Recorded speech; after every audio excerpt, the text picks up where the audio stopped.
Hello, my name is Donna. I'm 61 years old, and this is the story I never imagined I would have to tell. 1 month ago, I stood alone at my husband's funeral, while my own children chose a party over saying goodbye to their father. Mom, it's just a funeral. The party only happens once. We're not missing it. Those words cut deeper than the cold wind that morning. In that moment, I realized they hadn't just abandoned me that day. They had been drifting away from us for years, blind to everything that truly mattered. I buried my husband with no one by my side, feeling invisible in a life I had spent decades building for them. But everything changed exactly 30 days later. A revelation none of us were prepared for shattered the fragile distance they had created, forcing my children to confront the truth they'd been running from their whole lives. It was the moment that turned our world upside down, the moment that made them come back to me. And trust me, you won't believe what happened next. But before we continue, make sure to subscribe to the channel and tell me in the comments where you're watching from. I love reading your messages and knowing where you are. Now, let's understand how this story truly began. I never imagined I would be standing alone at my husband's graveside. Not at 61. Not after a lifetime spent building a home, raising children, surviving storms side by side with the man I loved. But there I was, Donna Walker, watching the casket descend into the cold Portland earth, my breath catching with every mechanical groan of the lowering mechanism. The sky was gray, heavy with winter moisture, as if even the weather understood what this moment meant. Except my children didn't. Mom, it's just a funeral. The party only happens once. We're not missing it. Jessica had said those words so casually, her voice floating through the phone like it belonged to a stranger. Not the daughter I carried for 9 months. Not the girl I held when she cried over scraped knees and teenage heartbreak. I still hear her tone, light, distracted, almost annoyed, as if burying her father were some mild inconvenience. Her Instagram later that night showed her laughing with friends in a neon-lit bar, her face glowing under warm filters, a cocktail raised in the air like a trophy. Caption, "Girls' Night Out." I stared at the screen until my hands trembled. Michael had texted something similar. "Can't make it. Jake's bachelor party weekend. Already paid for the cabin." As if the cost of a weekend getaway outweighed the cost of abandoning the man who raised him. He didn't call. Not even for a minute. Just a text. A shrug disguised as words. They had turned their backs on us long before this day. Maybe I had been in denial. Maybe love had made me blind, Robert used to say. I excused too much, forgave too quickly. But he worked double shifts, overtime, weekends, everything, so they could have everything he never did. College, healthy meals, new shoes, sports teams, tutors. When they were little, they adored him. They used to run to the door every time he came home, fighting over who got the first hug. But somewhere between high school and adulthood, something shifted. They drifted, then they disappeared. First emotionally, then physically. Jessica built a glittering life in Seattle, at least online. Perfect selfies, rooftop bars, designer clothes on credit cards. Always surrounded by beautiful friends who clapped at her stories and filtered her flaws. Michael stayed closer, but not really. He dove into a cycle of beer, concerts, house parties, and friends who never seemed to grow up. He was always busy, always tired, always catching up on work, but rarely with us. Now, at the funeral, the only person beside me was Mrs. Henderson, our 80-year-old neighbor who had known Robert since the day we moved in. Her frail hand tightened around mine. "Those kids should be ashamed," she whispered. There was no judgment in her tone, only sadness. It made me cry harder. When the last handful of soil fell on the casket, it felt like the world exhaled and left me behind. I walked back to my car in a daze. The drive home was a blur. The house felt darker than the cemetery. Robert's recliner sat in the corner like a ghost of the life we had shared. I sank into it, hugging one of his old cardigans to my chest. It still smelled like him sawdust, an aftershave, and the scent broke me.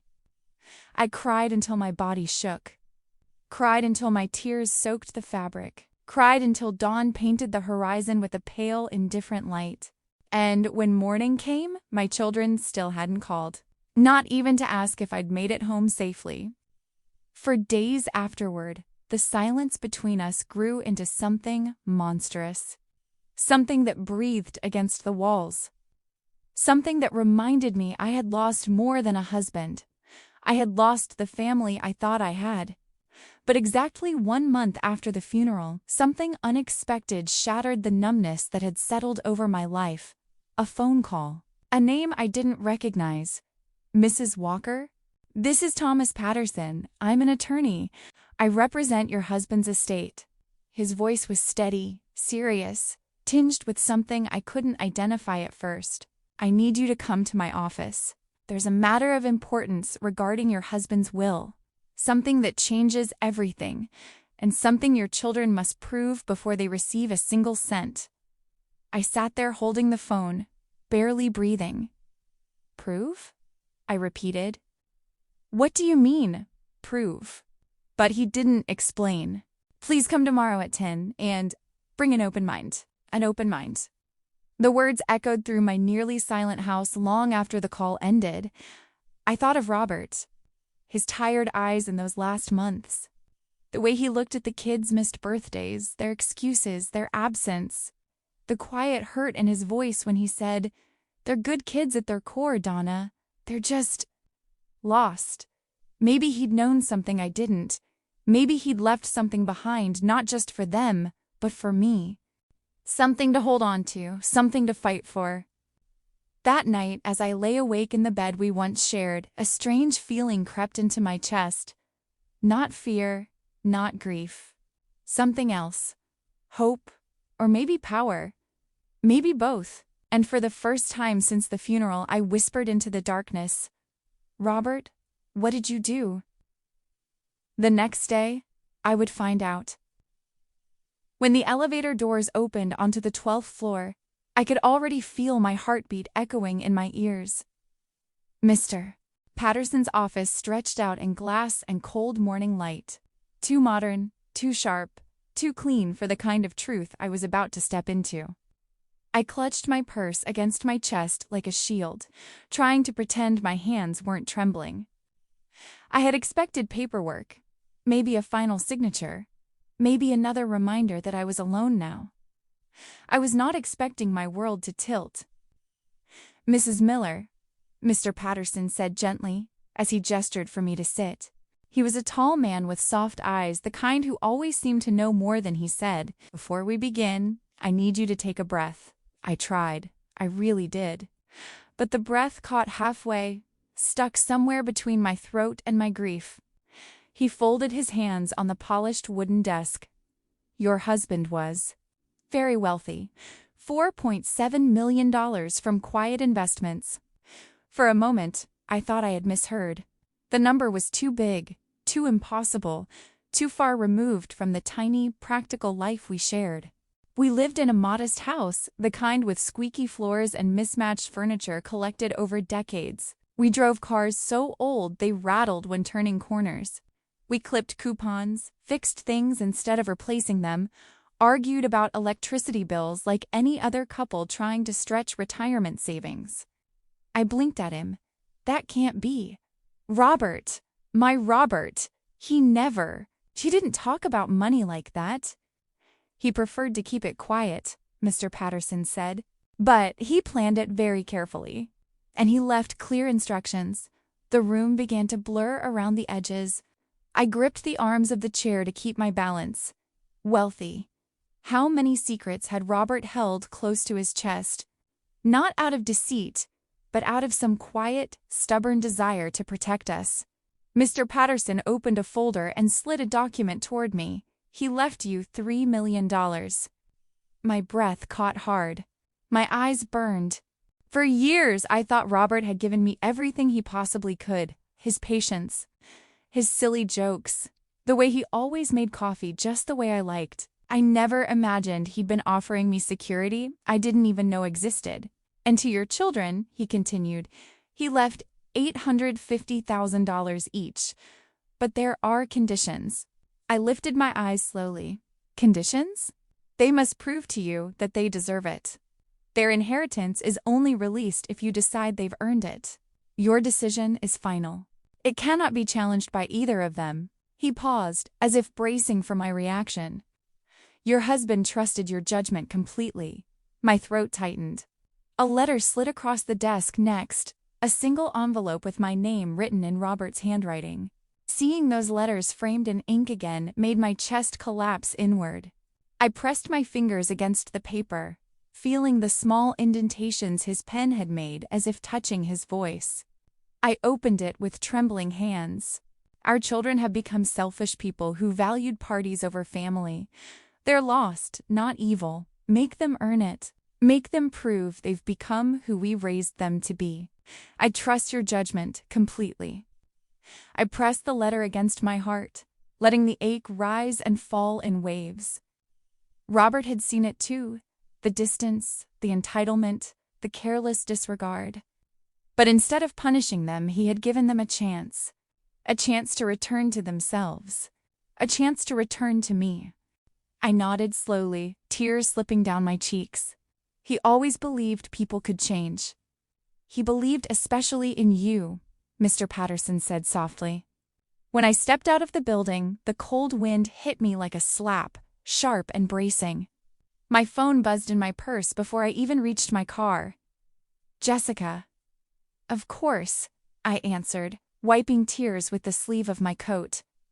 Mom? She said, her voice brisk, annoyed, as if this were some minor inconvenience. Some lawyer called me about conditions? What's going on? My hand clenched around the phone. All the years of being dismissed, talked over, treated like background noise, they pressed together inside me and hardened. Come home this weekend, I said, my voice low and steady. Both of you. Or forget the money entirely. There was a pause, a shocked inhale. I have plans. There's a music festival. Cancel them, I said. Saturday, 2 p.m.? Or forfeit everything. Mom, this is ridiculous.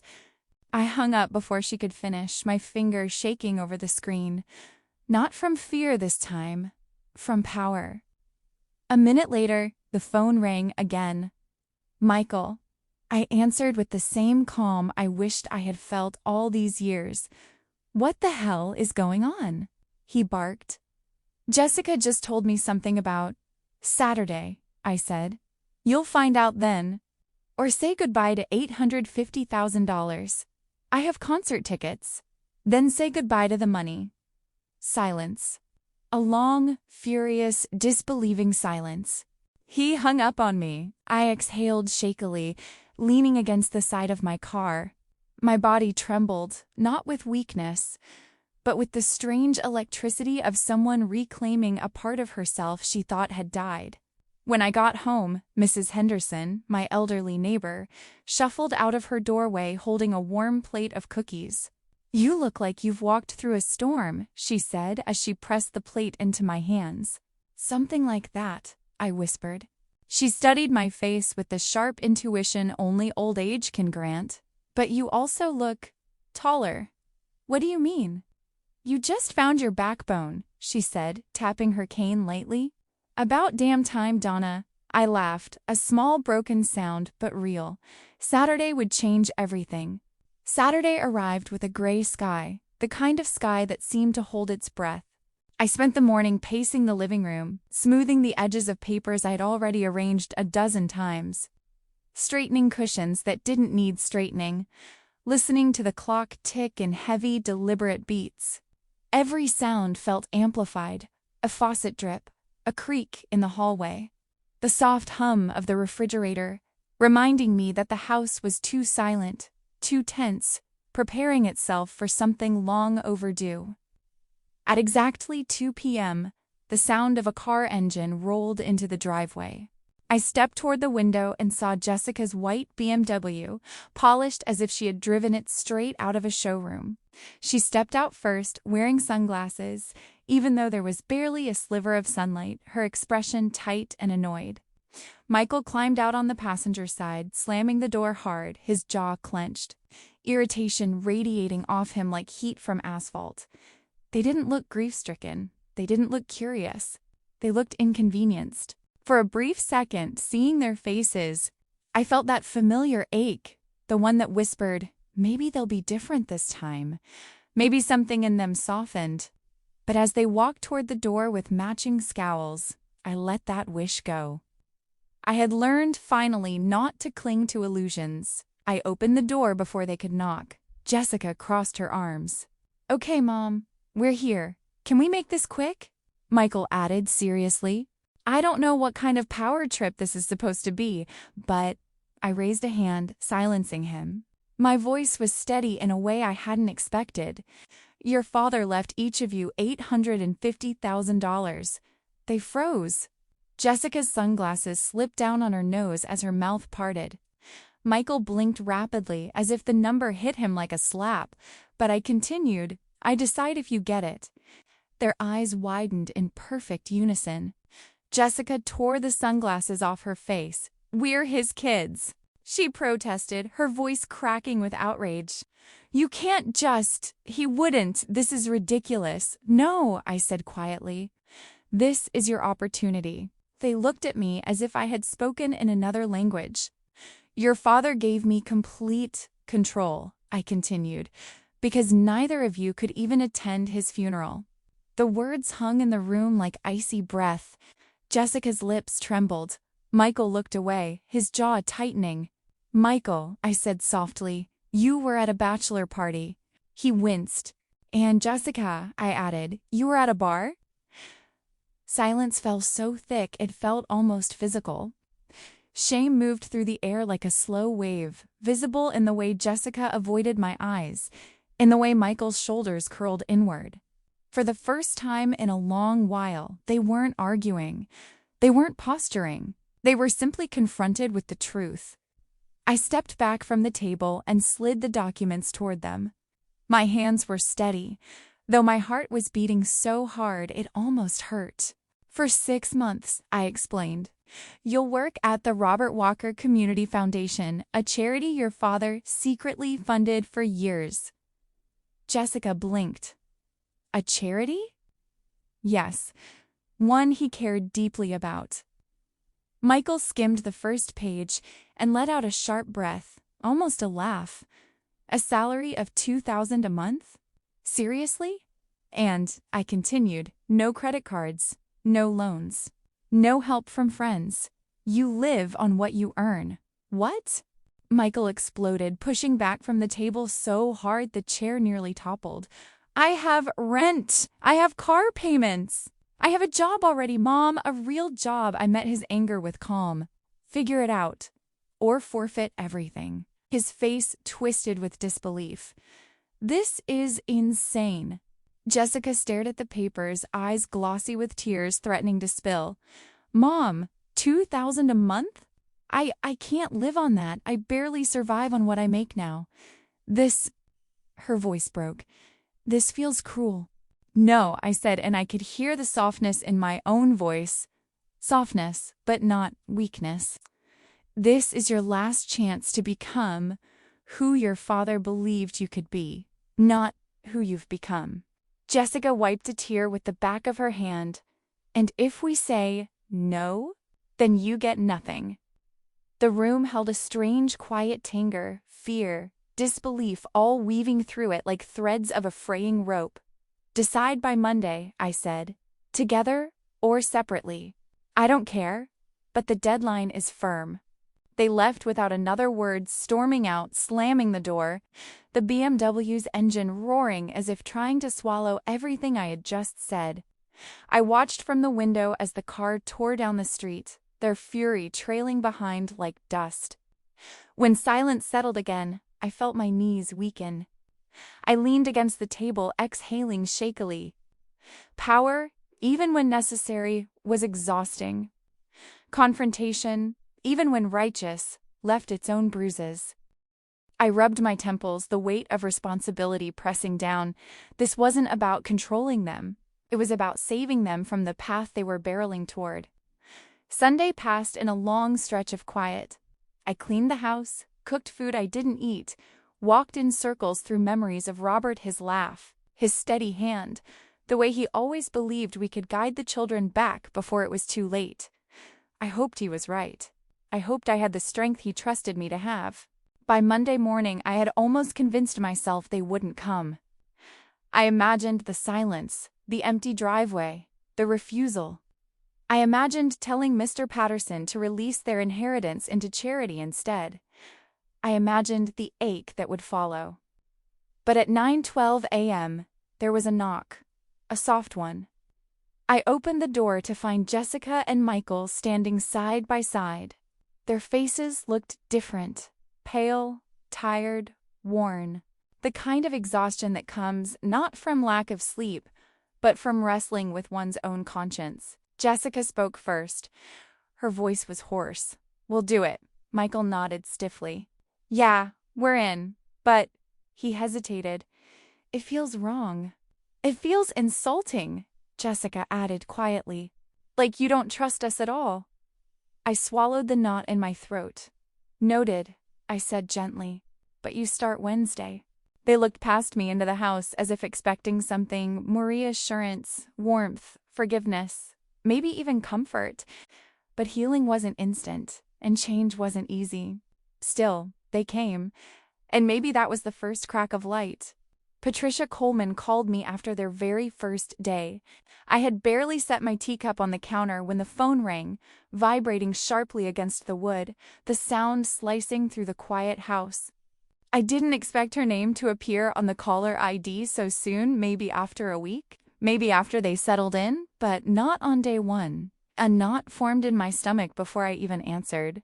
"Donna," she said without preamble, her voice clipped with irritation. They arrived 45 minutes late, hungover, clearly hungover. I closed my eyes. Oh God, I sent them home. Told them tomorrow, 8 a.m. sharp, or they're fired. She paused, letting the weight of the words settle. "If they want to burn this opportunity, I won't stop them, but I thought you should know." "Thank you," I whispered, shame burning deep in my chest. Not shame for them anymore. Shame for how deeply I had let myself hope. I hung up slowly, staring at the wall as if waiting for it to move.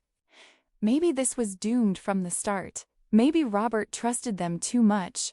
Or maybe I hoped for redemption before they were ready to take even a single step toward it. But Thursday morning, Patricia texted me a single sentence. "They're here. On time." I stared at the screen for a long moment, letting myself breathe again. That day marked the quiet shifts, small at first, barely noticeable, like the first thaw after a long winter. Jessica was assigned to the rental assistance department. Her job was bureaucratic, tedious processing applications, reviewing documents, listening to stories that most people turned away from. She read about single mothers facing eviction with toddlers in their arms, about elderly couples choosing between medicine and food, about people working 2 jobs and still falling behind because rent kept rising faster than their paychecks ever could. Michael was placed with Marcus, a former Marine who carried both his discipline and his scars with equal weight. Together, they did home visits, meeting families, living in conditions my children had never imagined. As a mother, imagining Michael walking into those neighborhoods made my heart clench with an instinctive fear, but also a small, fragile thread of pride. Maybe he needed to see the world unfiltered. Maybe he needed to break a little to grow. That Sunday, I made dinner the way I used to roast chicken, potatoes, fresh bread, the kind of meal Robert loved. The house smelled warm, familiar, safe. When the kids arrived, they looked different already, tired, thoughtful, subdued. We sat down and the silence was heavy until Jessica finally whispered, "Mom, these stories break my heart." Her voice trembled, not with anger, not with annoyance, but with something raw and unfamiliar. She stared at her plate as if ashamed to lift her eyes. "I spent more on marketing campaigns," she continued, "than these people have to live on. Real people, Real families. She swallowed hard. I never understood how bad things were. I never bothered to see. Michael rubbed his forehead, his expression shadowed. I saw a family of 5 living in 2 rooms, he said, voice low. Kids sleeping on the floor. No heat, no mattresses. He exhaled sharply, shaking his head. I spent more on bottle service last month than they have for everything. Their words settled between us, heavy and painful, but honest. And maybe honesty had to hurt before it could heal. In week 2, reality pushed them further. Jessica couldn't afford her old lifestyle on a $2,000 monthly salary, not even close. So she moved into a tiny studio in a rough neighborhood, a place where sirens were common and the walls were thin. She told me she slept with a chair pushed against the door the first night. Michael sold his car and started taking the bus. He joked about the smell, the crowds, the endless stops, but there was something in his tone I had never heard before. Humility. Week 3 brought something I hadn't expected, pride. Jessica called me one afternoon, breathless. Mom, I got a struggling mother full assistance and job training today. She cried. She hugged me. She said she didn't know what she would have done without it. Her voice softened. This feels better than any marketing campaign I ever ran. And it wasn't just Jessica. Patricia called again at the end of week 4. This time, her voice wasn't irritated. It was warm, almost surprised. They're actually trying, Donna, she said. Michael stayed late helping a veteran who couldn't fill out his own paperwork. Jessica organized a food drive that brought in 2,000 pounds of donations. They're different. Different. A word I had prayed for without daring to say aloud. That Sunday's dinner tasted sweeter somehow, though I cooked the same recipe as always. Jessica sat across from me, twirling her fork, looking smaller and older all at once. Mom, she said softly, I'm sorry. For the funeral, for everything. I forgot what actually matters.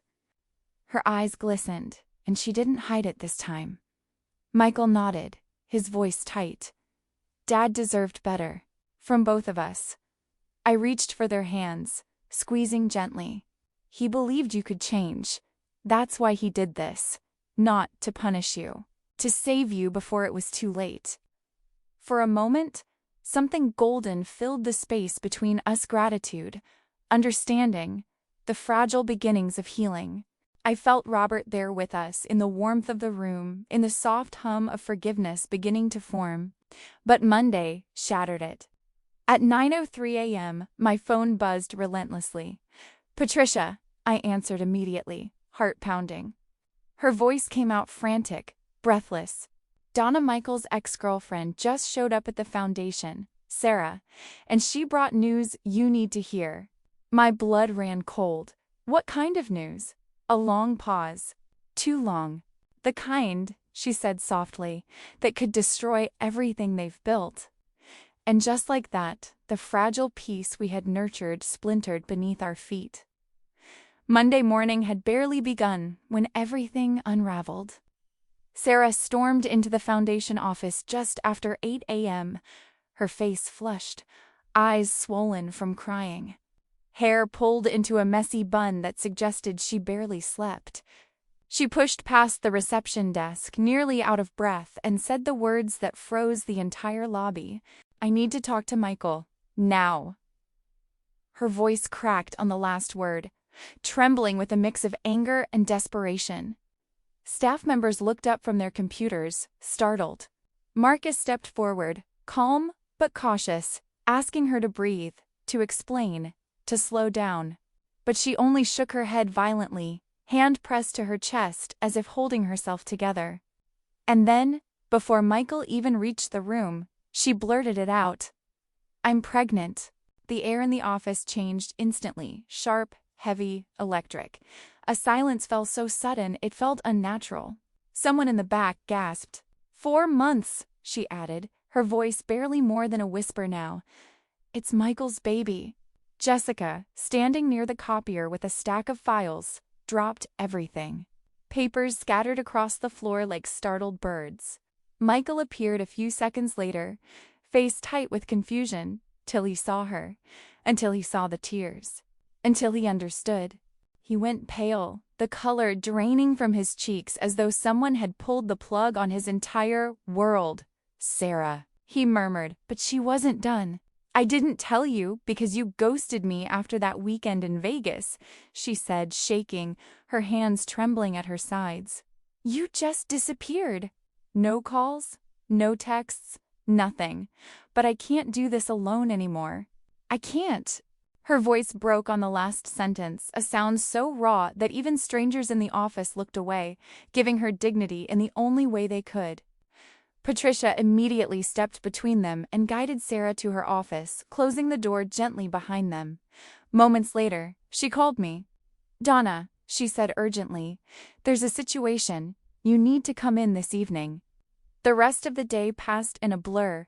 My thoughts spun in frantic circles, fear, disappointment, disbelief, but underneath it all, a strange ache that felt like grief. Not for the baby, but for the son I hoped Michael was becoming, for the progress he risked losing. That evening, at my kitchen table, our old wooden table full of scratches, dents, memories, Michael sat hunched forward, elbows on knees, face buried in his hands. Jessica sat beside him, arms crossed tightly, jaw clenched, her anger burning a low, steady flame. I waited until he finally lifted his head. "It was a one-night thing," he said, voice hollow. "I was drunk. We were all drunk. I barely remember half of it." He swallowed hard. "I never called her back because I was embarrassed." I stared at him, stunned. "Embarrassed?" My voice rose before I could stop it. "There's a woman carrying your child, terrified and alone, and you were embarrassed?" "I know!" he cried, slamming his fist lightly on the table. "I know, okay? I'm a terrible person."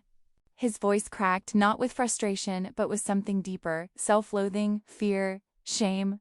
"What are you gonna do?" I asked, leaning forward, refusing to let him hide behind excuses. "I don't know!" he yelled, dropping his head again. "I don't know what I'm supposed to do. I can barely take care of myself on this stipend, let alone—" His voice dissolved into silence. Jessica surprised me then. She leaned forward, touched his wrist, and said quietly but firmly, "You're going to step up." "That's what you're going to do?" Michael looked at her, startled. Jessica hadn't spoken to him with tenderness in years, maybe ever. But now, something in her gaze was steady, determined, like she had reached her breaking point too, but in a different direction. Over the next week, the transformation began. Michael met with Sarah multiple times. They talked about appointments, living arrangements, fears, money. Sarah was barely making rent working as a waitress, tips unpredictable, her shifts long and exhausting. She had no family to help her, no safety net. "She needs help," Michael told me the following Sunday. He looked older somehow, as if the weight of responsibility had settled onto his shoulders overnight. Medical bills, baby supplies, everything, and I have nothing to give her. "Then work harder," I said gently but firmly. "That $2,000 stipend needs to stretch further. You'll find a way." And he did. He found a weekend job washing dishes at a local diner late nights, sore hands, heat and humidity that left him drenched. He came home exhausted, eyes barely open, but he went back each weekend without complaint. Jessica, watching all of this, quietly made her own choice. She started tutoring English online at night, taking extra shifts, giving half her earnings to Michael to help Sarah. "I don't want her going through this alone," she said one night, tears shining in her eyes. And Michael can't do it by himself. Not yet. For the first time in years, I watched my children sacrifice for someone else, not because of money, not because of conditions, but because it was the right thing to do. Meanwhile, at the foundation, Patricia assigned Jessica to a case that would change her forever, a 19-year-old girl named Emma, who had aged out of foster care, pregnant and homeless. When Jessica came home after her first meeting with Emma, she burst into tears the moment she stepped through the door. "She reminds me of Sarah," she said, covering her face with her hands. No support, no family, terrified, and I realized I could have helped Sarah months ago if Michael had just told me. We could have been family to her. We could have spared her so much pain. Jessica started mentoring Emma immediately, helping her navigate assistance programs, getting diapers, finding a shelter that would actually take her in, even attending doctor appointments with her. She held Emma's hand during blood draws, talked her through panic attacks, reassured her that she mattered. Month 3 arrived quietly, almost unnoticed in the blur of new responsibilities, new struggles, new growth. But the Foundation's annual donor gala loomed, a polished affair filled with wealthy Portland families, local politicians, philanthropists in suits and gowns drinking champagne and pretending their money could save the world. Patricia pulled me aside one afternoon and whispered, "Donna, I want Jessica and Michael to speak at the gala. Share what they've learned." I blinked. "Will they do it?" "I think," she said with a soft smile. "They're ready." For the first time in months, real hope flickered in me, warm, expanding, alive. But that night, everything collapsed. My phone rang at 11:47 p.m. The voice on the other end was distorted, disguised. "Check Roberts Foundation funds," the caller said. "They came from illegal sources. The IRS is already investigating." I sat frozen, gripping the phone so tightly my knuckles turned white. "Who is this?" I demanded. But the line had already gone dead. And just like that, the foundation, the work that had changed my children, the legacy Robert had left, was suddenly threatened by a shadow I didn't understand. A shadow that could consume everything. The phone rang just after sunrise, when the house was still wrapped in that quiet blue light that makes everything feel softer than it really is. I answered without looking at the caller ID, expecting Patricia, or maybe Jessica, already anxious about the upcoming gala. Instead, I heard the trembling voice of Mr. Patterson, my late husband's attorney, the man who had managed Robert's modest estate with the same calm precision Robert himself once had. "Donna," he said, his voice cracking at the edges, "we have a serious problem." My stomach tightened instantly. What happened? Someone filed a complaint alleging that Robert's donations to the foundation were part of a money laundering scheme. The IRS has received it. They're freezing all foundation assets pending investigation. For a moment the room swayed. I gripped the counter to steady myself. That's impossible. Robert was honest to a fault. He barely even cheated at Monopoly. "I know," he said urgently. "But the IRS doesn't have the luxury of trust. They have to act on complaints like this. Donna, if we can't prove where the money came from, the foundation could be shut down permanently." "And your children?" "I know," I whispered. "They fail." By default? He didn't answer. He didn't need to. Jessica and Michael arrived 10 minutes later, breathless, pale, still smelling of the damp morning air. The moment they stepped inside, I saw the fear already forming in their faces. "Mom," Jessica said, voice trembling, "Patricia called us. The foundation's accounts are frozen. The families we're helping, they need that money now. A single dad is days from eviction. There's a child who needs medication the family can't afford without our program." Michael ran a hand through his hair.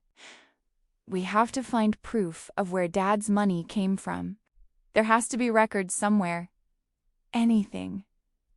So we went back to Robert's workshop, a place where he had spent countless evenings tinkering with old radios and repairing broken appliances for neighbors who couldn't afford replacements.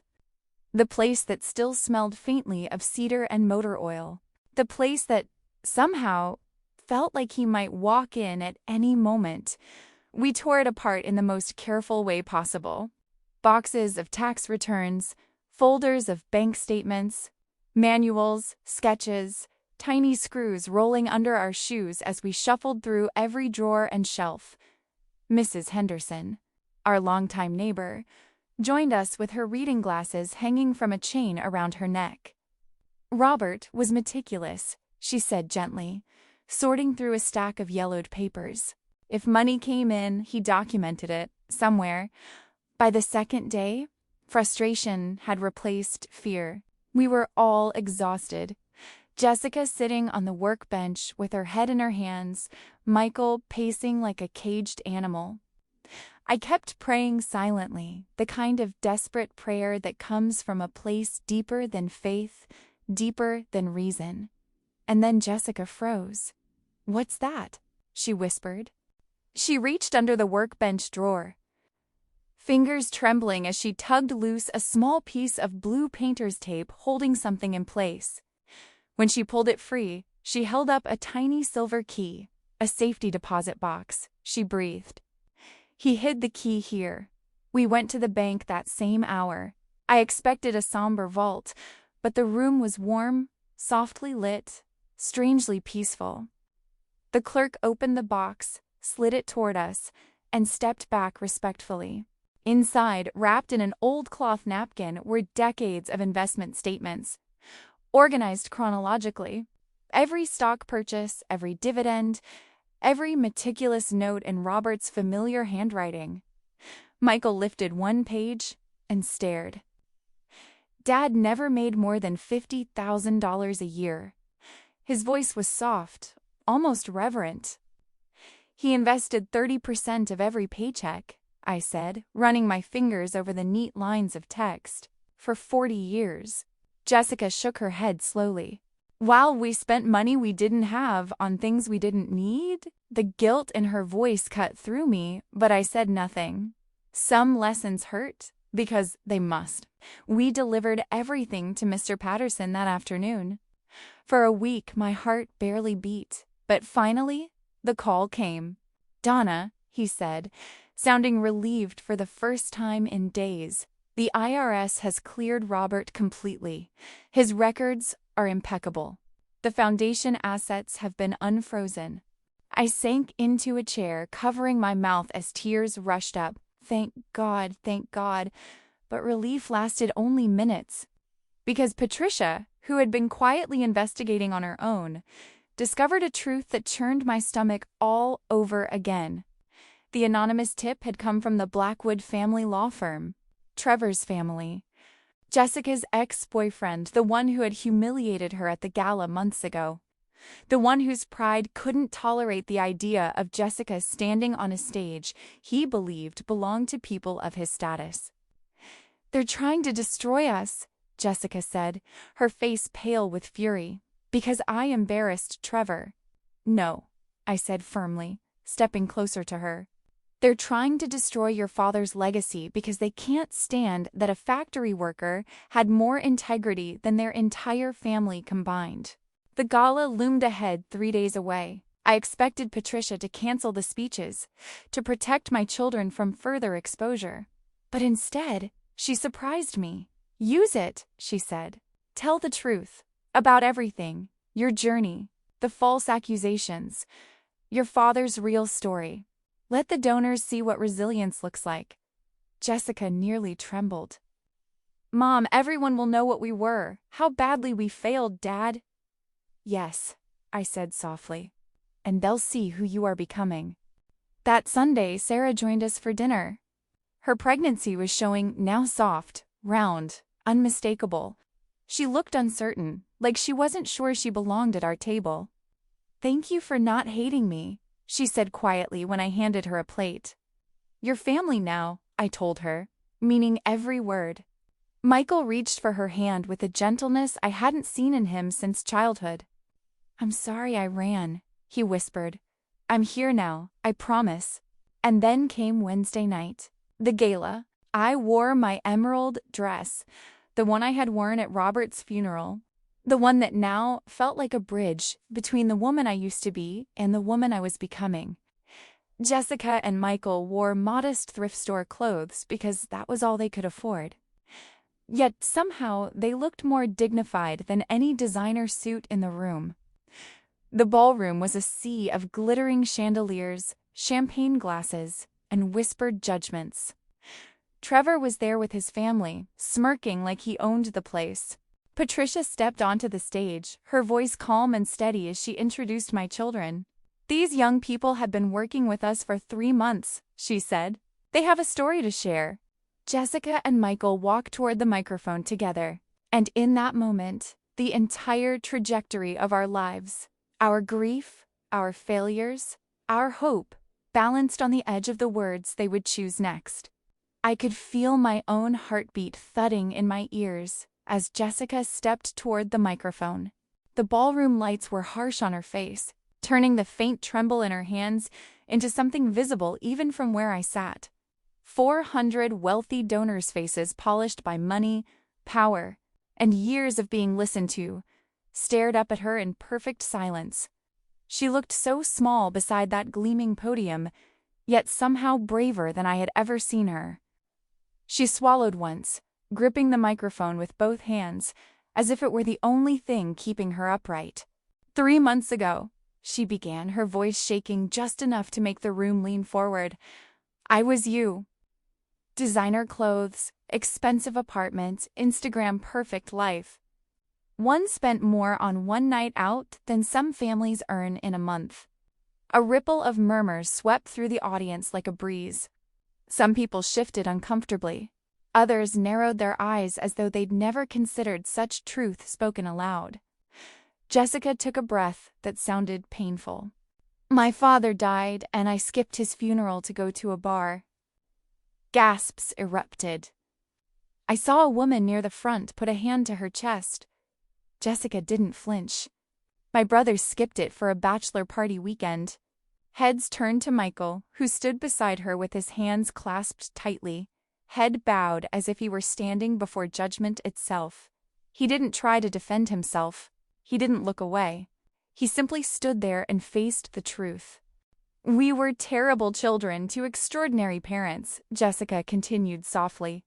And when my father left us his money with conditions, requiring us to prove we deserved it, we were furious. We thought it was cruel. Punishment. Revenge. Tears gathered in her eyes, catching the light like small, trembling stars. But it wasn't cruel. It was the greatest gift he could have given us. She stepped back, passing the microphone to Michael as though she were handing him a weight both of them needed to carry together. Michael cleared his throat, but his voice still came out rough. I've spent 3 months working with families in crisis. I met a veteran living in his car, a grandmother raising 3 grandkids on disability, a single dad choosing between rent and food. His voice cracked and the sound cut straight through me. And I realized my dad lived on less than I spent on entertainment. He worked harder than I've ever worked, and he gave more to strangers than I ever gave to anyone, including him. He passed the mic back to Jessica, who seemed steadier now, as though Michael's vulnerability had anchored her. Someone recently tried to destroy this foundation, she said, her voice sharpening. They claimed my father's donations came from illegal sources. They wanted to shut down the work he'd spent 15 years doing for families in need. The room tensed, every spine stiffening. Jessica looked directly at Trevor Blackwood and his family, who sat at table 3, stiff and stone-faced. That accusation came from Blackwood and Associates. Trevor's mother inhaled sharply. His father went red, the color creeping up his neck like a rising tide. They failed, Jessica said simply. The IRS cleared my father completely, because he was exactly what he appeared to be, an honest, generous man who lived simply so others could simply live. The applause was immediate, loud, full, rising like a wave that washed across the room. People stood. Others wiped tears. Even those who had seemed skeptical were now nodding slowly, their expressions softening. Jessica waited until the noise quieted, then continued more softly. But here's what I really learned. She looked down at her hands, then up again with eyes shining. Real wealth isn't in your bank account, it's in showing up. It's in sacrifice. It's in becoming someone your parents would be proud of. She turned her gaze to me, and suddenly the whole ballroom disappeared. It felt like only the two of us existed, mother and daughter, separated by pain but still connected by something deeper. "Mom," she said, voice trembling, "I don't know if we've proven ourselves yet, but I promise we're trying. And I'm sorry it took losing Dad to start." Michael stepped forward gently. "I'm going to be a father soon, and I want to be the kind of dad Robert was. The kind who shows up, who sacrifices, who teaches by example." The applause exploded again, louder than before. People rose to their feet. Some clapped with hands above their heads. I saw more than one person crying. Patricia leaned close to me, her whisper warm and trembling with pride. "Well, have they proven themselves?" I looked at my children, no longer the entitled young adults who had abandoned their father's funeral, but people who had begun to rebuild themselves piece by piece. People who were trying, failing, learning, trying again. "They're getting there," I murmured. After the gala ended, the night air outside was crisp and sharp against our faces as we made our way toward the parking lot. The golden lights of the hotel glowed behind us like a distant world we were finally ready to leave behind. That was when Trevor stepped out from behind a pillar, blocking Jessica's path. His jaw was tight, his eyes full of something dark. "You humiliated my family," he snapped. Jessica didn't recoil. She didn't shrink. She lifted her chin in a way I'd never seen before. "No, Trevor. You humiliated yourself by trying to destroy good people because your ego was bruised." He stood frozen for a heartbeat, then turned sharply and stormed off into the night. It was the first time I saw Jessica truly free of him. Later that night, the four of us sat crowded around my kitchen table, eating leftover pot roast. The gala clothes had been replaced by pajamas and soft sweaters. Sarah rested her hands on her belly gently, protectively, like she already knew the weight of motherhood. 3 more months, Michael said quietly, as though afraid to break the fragile peace in the room. "Do you think we can make it?" Sarah looked at him with a softness I had never seen in her before. "You have to," she whispered. "This baby needs a father who knows what matters." Jessica reached across the table, squeezing her brother's hand. "We'll make it," she said firmly. "Together." And for a brief moment, everything felt possible. Everything felt like it might finally be turning toward the light. But hope is fragile. And Monday morning shattered it. Jessica burst into my house shortly after sunrise, her face white as paper. "Mom!" she gasped, tears already spilling over. "Emma's gone. The police think her ex-boyfriend took her. They found signs of a struggle." My heart dropped. Just when we thought we were healing, life tightened its grip again, testing every inch of the progress we had made. Jessica burst into my house Monday evening with such force that the door slammed against the wall. I barely had time to turn before she stumbled forward, her face blotchy and wet, her breathing frantic, her whole body trembling like she had outrun a storm. "Emma's gone!" she screamed, her voice cracking in the middle like it physically hurt to force the words out. "She's gone, Mom." Her ex-boyfriend posted online that she came back where she belongs. "Mom, he used to beat her. He used to." Her voice broke, collapsing into a sob that shook through her chest. I caught her as she sank into me, her fingers gripping the fabric of my sweater like she was holding on to the edge of a cliff. I could feel her heart pounding through her skin. "Jessica, breathe," I whispered, stroking her hair. "We're going to find her. I promise you, we will." "No," she cried into my shoulder. "You don't understand. She wouldn't go back." She was terrified of him. She barely slept without checking the locks twice. She told me she'd rather live in a shelter than spend one more night near him. That was when I understood the urgency, the primal fear coursing through my daughter. Emma wasn't some case file or foundation client. She was someone Jessica had grown to care for, someone she had promised to protect. We gathered at the foundation office shortly after.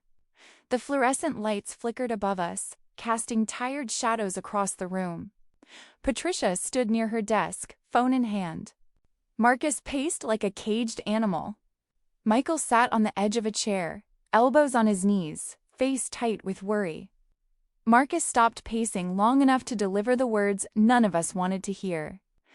"The police say they can't do anything without evidence of a crime," he said, jaw clenched. "She's 19, legally an adult.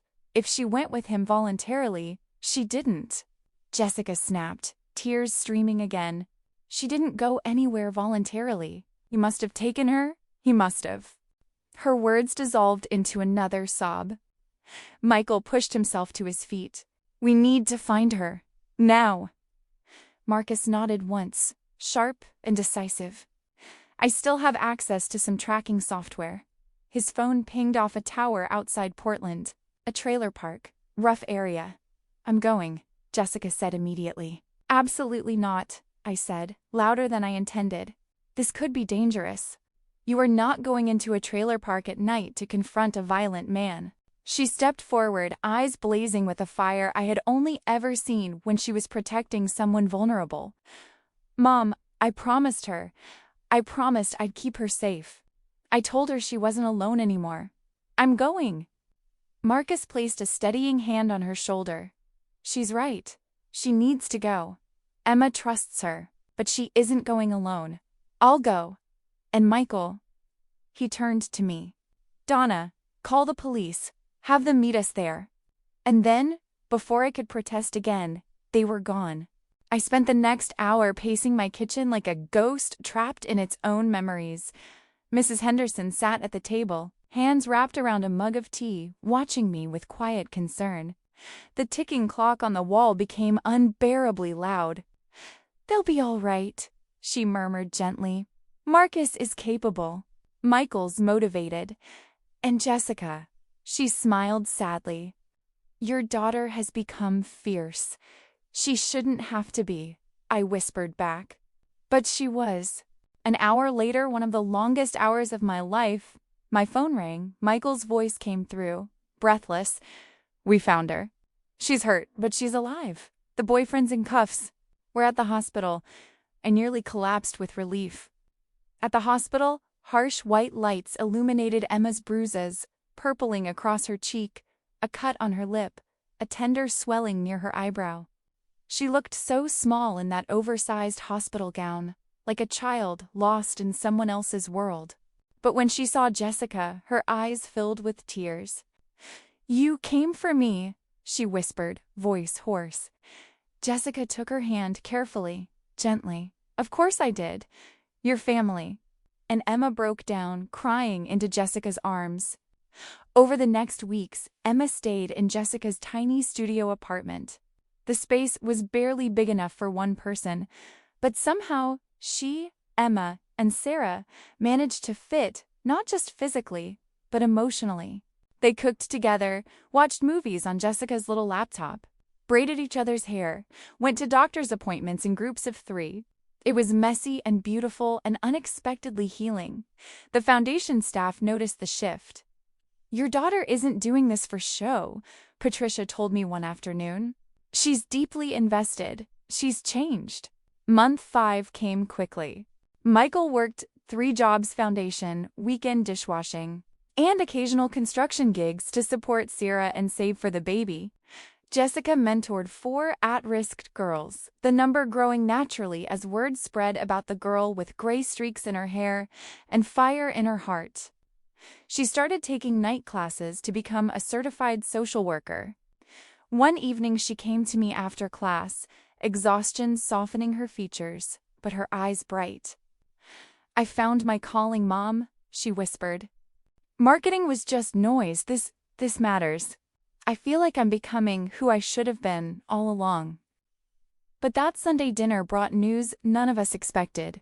Mr. Patterson arrived with a folder tucked under his arm, his expression uneasy. "Donna," he said, clearing his throat, "I've discovered something in Robert's papers. A codicil.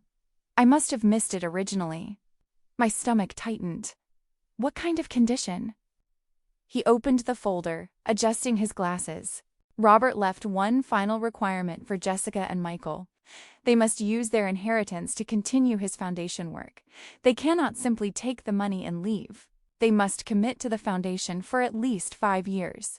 If they refuse, the money goes to charity. I stared at him, breath catching in my throat. Robert knew. He knew 6 months wouldn't be enough. He wanted the change to become permanent, Patterson said gently. He wanted their transformation to have roots. That night I told them.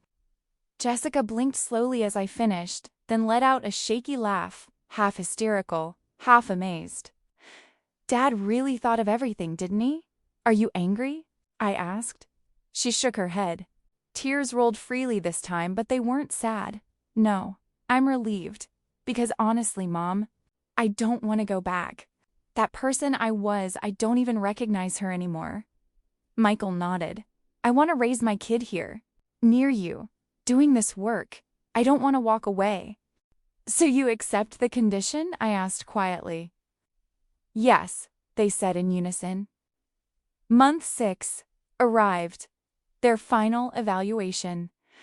Patricia sent her official recommendation. A glowing, heartfelt document detailing how Jessica and Michael had transformed from entitled, disconnected young adults into passionate, committed advocates. But I still needed one last moment of truth. A final test. So I organized a family dinner and invited someone they would never expect. Trevor. And his parents. Because forgiveness and character reveal themselves most clearly when we face the people who once broke us. Jessica stared at me as if I had spoken another language. You invited who? Her voice rose, cracking on the last word. She looked genuinely wounded, almost betrayed, and for a moment, I questioned myself whether this decision, this test, was too much to ask of children who were still becoming the people their father hoped they'd one day be. I invited Trevor and his parents, I said softly. They're wealthy donors, Jessica. And if you're going to run this foundation long term, you need to learn how to work with everyone. Even the people who've hurt you. Jessica pressed a hand to her forehead, exhaling shakily. Mom, Trevor humiliated me. His parents tried to destroy Dad's name. This isn't just awkward. It's cruel. It's necessary, I whispered, touching her arm. Growth doesn't happen in comfort. Michael arrived a moment later, wiping his hands on his jeans, oblivious to the tension. What's going on? Mom invited the Blackwoods, Jessica said flatly. Michael's eyebrows shot up. Wow, okay, that's something. But neither of them walked away. Neither protested again. They both simply breezed through the discomfort, preparing themselves in that quiet, brave way people do when they know a hard moment is coming. When the Blackwoods arrived, the air in the dining room tightened immediately. Trevor walked in stiffly, hands in his pockets, eyes flicking toward Jessica, and then away. His mother wore a strained smile. His father, William, looked like a man bracing himself for an audit. Jessica, to her credit, stepped forward first. Thank you for coming. I know we haven't had the best history. Her voice was steady, though her fingers trembled for a moment before she clasped them together. William nodded as he took a seat.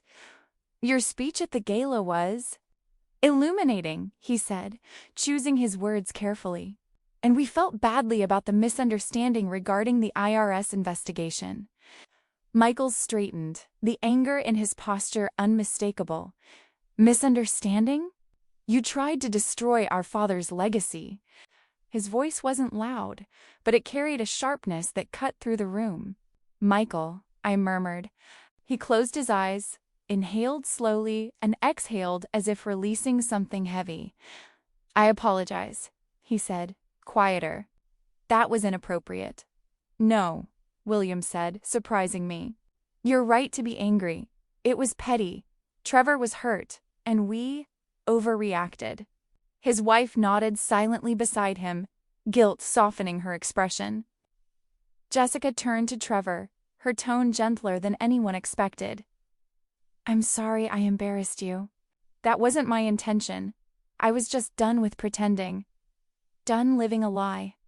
Trevor's eyes lifted to hers, and for the first time since he'd walked in, his expression cracked, shame flickering across it like a reflection in broken glass. I wasn't embarrassed by you, he said. I was embarrassed by myself, by how shallow I was. You're doing real work now. Meanwhile, I'm just managing my trust fund and pretending it's responsibility. The honesty in his voice softened something in the room, loosening the tension just enough for breath. Conversation slowly shifted toward the foundation.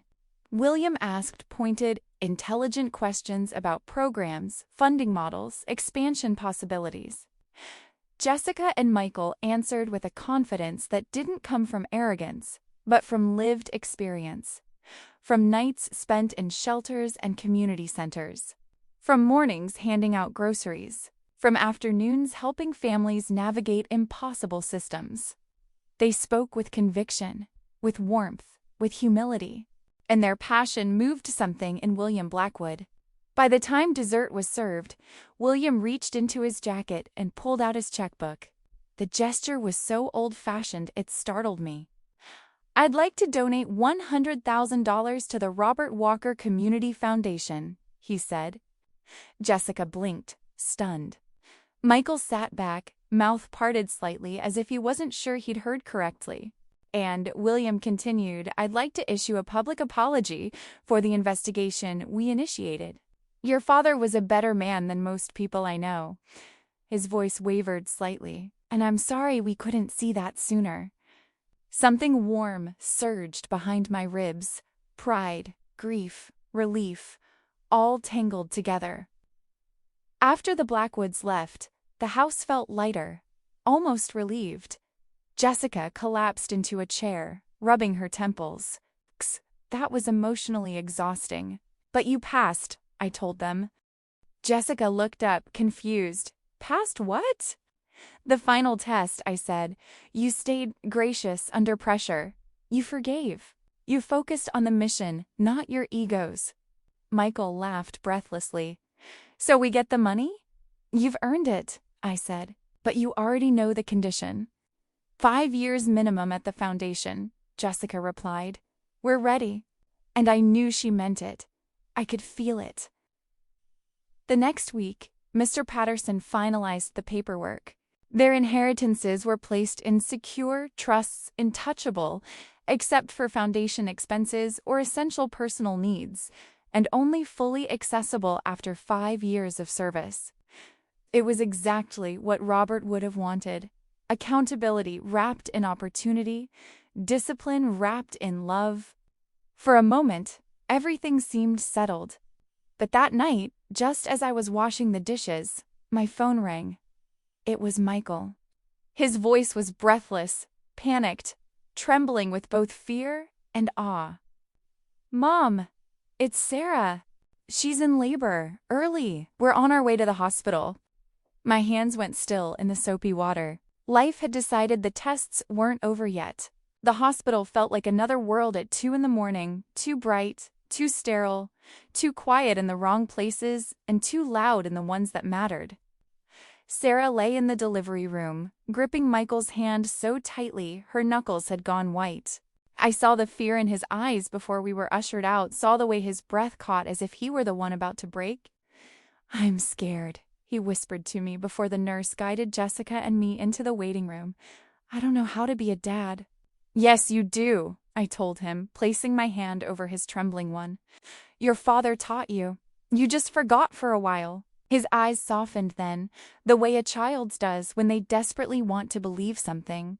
And I hoped, oh, how I hoped that Robert was somewhere in that room with him, steadying him in all the ways I no longer could. Hours passed. Jessica paced in small circles, biting her thumbnail. I sat still, staring at the door, counting every nurse who walked through the hallway. The night felt endless, suspended as if the world had paused to wait with us. At 6:47 a.m., everything changed. A nurse appeared, smiling, her eyes warm. You can come in now. Jessica and I followed her into the room, and there he was, Michael, crying openly. Shoulders shaking, his face transformed by something tender and overwhelming. In his arms, wrapped in a soft blue blanket, was a tiny, perfect boy. "Mom," Michael whispered, voice breaking, "meet your grandson." "Bobby, I didn't mean to cry the way I did." The tears came before I could stop them, years of grief and longing and love rising all at once. He looked so small, so fragile, and yet holding enough hope to rebuild everything that had ever fractured between us. Robert would have loved this moment. He would have held his grandson with those careful, gentle hands of his and whispered something wise, something simple and steady. Sarah lay back against the pillows, exhausted but glowing, her hair stuck to her forehead, her eyes soft. "Thank you for accepting me," she said quietly. "I know this isn't how anyone planned it." "Family isn't about plans," I said, taking her hand. "It's about showing up." 2 weeks later, the foundation held a celebration, nothing formal, nothing grand. Just food, music, laughter, and every person whose life had been touched by the work. Robert began, and the children he had unknowingly shaped through loss and love. Emma was there, 6 months pregnant now, beaming in a way I had never seen. She had a new job, Jessica's doing, of course, and a stability she once believed would never be hers. Mrs. Henderson arrived with her famous cookies, hugging everyone whether they expected it or not. Patricia stood at the front of the room, clearing her throat before making the speech everyone had been waiting for. "6 months ago," she said, 2 entitled young adults walked through these doors. Today, they are 2 of the finest advocates for vulnerable families I've ever worked with. Jessica and Michael stood side by side, with Bobby nestled against Michael's chest, and it struck me then, the way loss had carved them open just enough for the light to seep in. "Our father gave us an impossible choice," Jessica said, "prove ourselves or lose everything. We thought it was punishment. It was actually salvation." Michael adjusted Bobby gently before speaking. "We lost 6 months of our old lives, but we gained everything that actually matters." Later that night, just the family gathered at my house, Jessica, Michael, Sarah, baby Bobby, and of course, Mrs. Henderson, who had practically adopted the entire journey as if it were her own saga. We settled into the living room, the same room where Robert had once taught the kids chess, where Christmas lights had glowed for decades, where laughter and arguments had risen in equal measure. Tonight, it felt full again, full in a way I had feared it would never feel. "Dad would be proud," Jessica said softly. "He is," I said, and I meant it. Michael shifted, his eyes meeting mine. "Mom, when did you know? When did you know we'd actually changed?" I thought of that night, my heart jumping even now at the memory. The night you went to rescue Emma. You could have stayed safe. You could have called the police and done nothing. But you went. You risked yourselves for someone who had nothing to give you in return. That's when I knew. Michael swallowed, emotion tightening his expression. "And you, Jess?" he asked. "When did you know?" Jessica looked down at her hands as if the answer were written there. When I scrolled through my old Instagram, all those bars and parties and fancy places, and I felt nothing. No longing, no nostalgia. Because this here, with all of you, this is what happiness is. Not the noise, not the show. Sarah leaned toward me. "Thank you," she said softly, "for giving Michael the chance to become the man I needed him to be, the man Bobby deserves." "No," I said, shaking my head gently. "Thank you for giving him a reason to try." Mrs. Henderson raised her coffee cup with a small, proud smile to Robert, who knew exactly what his children needed, even when they didn't. "To Dad," we echoed. Later that night, after everyone had gone home, I sat alone in Robert's recliner with his letter in my hands. I read it one more time, tracing the edges with my finger like I could feel him through the paper. "You were right," I whispered. They just needed a chance to find their way back, and I'm so grateful you trusted me to guide them. The next morning, I drove to the cemetery for the first time since the funeral. I brought flowers, fresh, bright, alive. I placed them on the cool stone and let my hand rest there. They came back, I told him. Our children came back to us. They're not perfect, but they're trying. They're really trying. A breeze drifted through the trees, and for the first time in 6 long months, peace settled inside me, not a fleeting one, but something steady. My phone buzzed. Jessica, Sunday dinner at your place? I'm cooking. Love you, Mom. Another a moment later from Michael. Bobby wants to see Grandma today. I laughed through new tears, holding the phone to my chest. Robert's plan had worked, not by forcing change, but by giving space for transformation, by allowing them to fall just enough to understand how to rise, by trusting that love, when given the room to breathe, always brings people home. They weren't the same children who had skipped their father's funeral. They never would be again. On that quiet morning, sunlight warming the grass beneath my feet, I finally understood what Robert had known all along. Sometimes the greatest gift you can give someone is the chance to save themselves. And sometimes love means letting them fall, trusting they'll find their way back up. Thank you, I whispered. For everything. For them. For us. Then I drove home to my family, my loud, messy kitchen, my imperfect, beautiful life. To Sunday dinners and second chances, and a love that had survived the darkest season we'd ever faced. We weren't perfect, but we were whole. And that was worth more than any inheritance Robert could have ever left behind. Subscribe to the channel so you can follow every new chapter, every emotion, and every moment of this journey as it continues to unfold.